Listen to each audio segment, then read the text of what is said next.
தாவேகா ஒரு சிறப்பான சம்பவத்தை இன்னைக்கு பண்ணியிருக்காங்க. மாண்புமிகு உறுப்பினர் லாட்டரிங்கிறாங்க.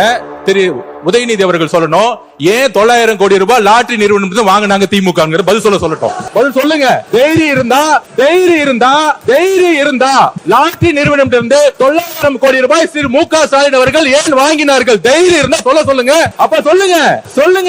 நான் எந்த தொழிலையும் இல்ல, எந்த நிறுவனம் நடத்தல. தைரியம் இருந்தா ஏன் நடத்துறாங்கன்னு சொல்லுங்க. அதுக்கப்புறம் பதில் சொல்லலாம். மாண்பு எதிர்க்கட்சி தலைவர் அது கொடுத்தது அவருடைய மாமனார் தான். அவருடைய மாமனார்ட்ட கேட்டு அந்த விளக்கத்தை அவர் பெற்றுக்கொள்ள வேண்டும். அவரும் உங்க அப்பாவுக்கு மட்டும்தான் தெரியும். உங்க அப்பா கிட்ட தான் கேட்கணும். எனக்கு தெரியாது. அப்பாவை இங்க காணோம். வீட்டுக்கு போய் உங்க அப்பாட்ட கேளுங்க.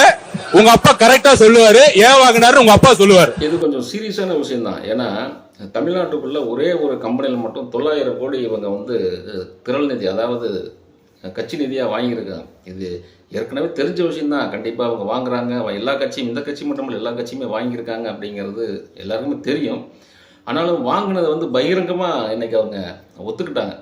அப்படி இருக்கும்போது நீங்கள் யோசிச்சு பாருங்கள், தமிழ்நாட்டுக்குள்ள இந்த மார்ட்டின் குழுமம் மாதிரி தமிழ்நாட்டுக்குள்ள எத்தனை கார்பரேட் கம்பெனிகள் இருக்கும். அத்தனை கம்பெனி இங்கே தொழில் பண்ணணும்னா இந்த மாதிரி ஆளுங்கட்சிக்கு அவங்க கப்பம் கட்டி தான், இவங்க பாணியில் சொல்ல போனால் பாட்ரி பண்டு அதை கொடுத்து தான் ஆகணும்.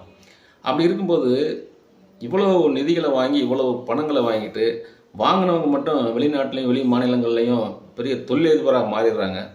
இவங்களை நம்பி ஓட்டு போட்டவங்க இன்னைக்கு வரைக்கும் இன்னொருத்தர் எதிர்பார்த்து அவங்களுக்கும் ஓட்டு போடுற நிலைமையில தான் அந்த ஓட்டு போடுற மக்கள் இன்றைக்கி ஓட்டு போடுற மிஷினாகவே மாறியிருக்காங்க.